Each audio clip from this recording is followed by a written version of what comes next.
claiming that 25% of the freshmen at Stanford University are groypers, which may or may not be true, but this just shows how panicked they are. And again, they're assigning anybody the groyper label who just isn't interested in Israel, just wants to put America first. Who cares about America? Not Ben Shapiro and this other little clique's favorite country, rather.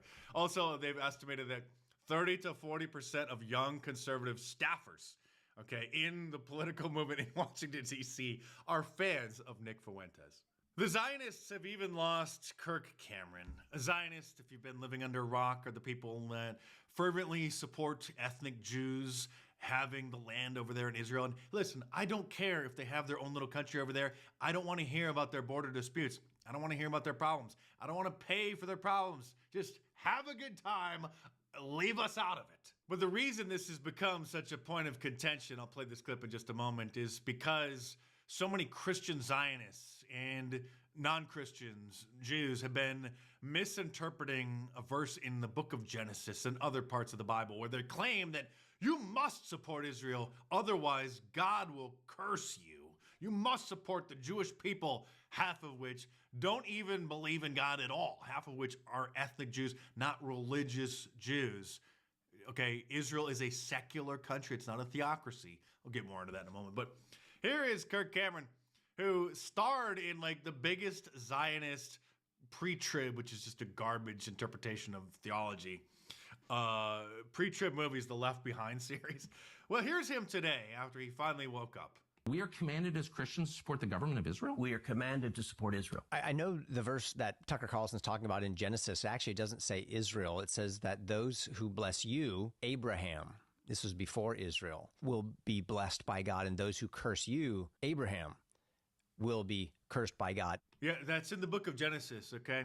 Many, many years before the country of Israel was originally inhabited by the ancient Hebrew Israelites, okay?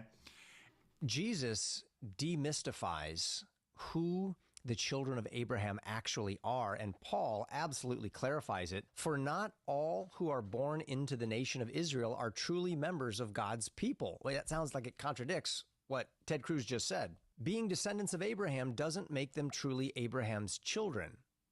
It sounds like he's saying not all of Israel is really Israel just because they're Jewish. Israel didn't have a nation or a land to call their own for almost 2,000 years since the destruction of the temple in the year 70 AD. The nation of Israel was recreated through some political operatives after World War II. So in that almost 2,000 year period, what did it even mean to bless Israel or to curse Israel? There was no Israel per se. Absolutely correct. And most Christians, most Americans, most non-Jews, us Goyim, as they sometimes call us, a derogatory term for non-Jew, would be shocked to learn that Theodore Herzl, the founding father of the state of Israel, was an atheist. Okay, not a person practicing Judaism, but he organized or started the movement going to ultimately get the country, the state of Israel, established. A not only non-practicing Jew, an atheist Jew. He wanted it as an ethnic homeland for Jews, not for a country for those who are practicing Judaism, the religion. The first prime minister of Israel, David Ben-Gurion, was not a minister of any kind. He was an atheist as well, an atheist to the core. If Israel was a Jewish country in the sense of a Jewish religious country, a theocracy, then that would mean they would be, following the Old Testament or the Torah, as the Jews say. And if that were the case, which obviously it is not, that's undisputable, okay? They certainly wouldn't have Tel Aviv being the proud gay capital of the Middle East. Because the book of Leviticus and other parts of the Bible, even in the New Testament, makes it very clear what God thinks and what God wants to happen. I'm saying you should do this, but what the biblical punishment was for those kinds of people. Here is the Jewish World Congress putting out a promotional video showing how proud they are of, just take a look. I am Jewish and proud because Jews have always done what's right. They've always done us right. We've led the fight for gay rights. Harvey Milk fought to ban discrimination based on sexual orientation. Eddie Windsor was a leader in the fight for marriage equality. Miriam Ben Shalom challenged the ban on gay people serving in the military. No, they're proudly proclaiming that they were the leaders in promoting LGBTQism. But if a non-Jew, goyim, were to say that, then they would accuse you of perpetuating anti-Semitism. You're demonizing the Jewish people, claiming that they're part of this big conspiracy to push the gay agenda. But the Jewish World Congress is here openly celebrating that. Listen, Ted, I know you mean well, but if you really want to try to stop so many people from developing a negative opinion of Jews in Israel, then you should start by firmly denouncing and opposing garbage like this in the Washington Post. Please don't wish me a Merry Christmas.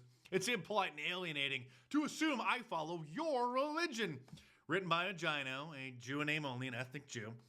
And most atheists, almost every atheist, except for a certain group of people in America, around the world, celebrate Christmas, aren't offended by people wishing Merry Christmas, participate in the holiday, because it's largely a secular holiday these days anyway. It's more about Santa Claus than it is about the birth of Jesus, or anything to do with religion whatsoever. But still, a certain group of people who refuses to assimilate, notoriously, into every country that they've ever lived in. And that's one thing. Listen, you don't want to celebrate Christmas? Okay, fine. You don't want to assimilate into the biggest cultural holiday around the world? Okay, fine. But stop complaining about it. Just shut up. Or garbage like this on NBCNews.com saying that there should be a war on Christmas because Jews who leave the house in December get accosted by oppressive Christmas culture. It hurts their feelings to hear Christmas music when they're shopping at the mall. They have been pushing for years, complaining about kids in school doing arts and crafts around Christmas time because many of them make pictures of Santa Claus, and they are upset about that, even though the Supreme Court has ruled that Santa is... How's everyone doing today, man? God bless you. I hope you enjoyed that quick video. We got more reaction today, chat. This is yours truly, Versace here. Let me put my face right here. How's everyone doing today? I'm fixing stuff up, guys, so bear with me. I'm fixing the room up so we can have a better thing. And this is a fake wall screen, backup screen wall that I had years ago. So I had this up here because I used to do guns, videos for guns, beginners, what's the best guns to get, stuff like that. That's the only reason that's there. So chat, I love you guys. I'll see you in a bit, and I hope you enjoy yourself today.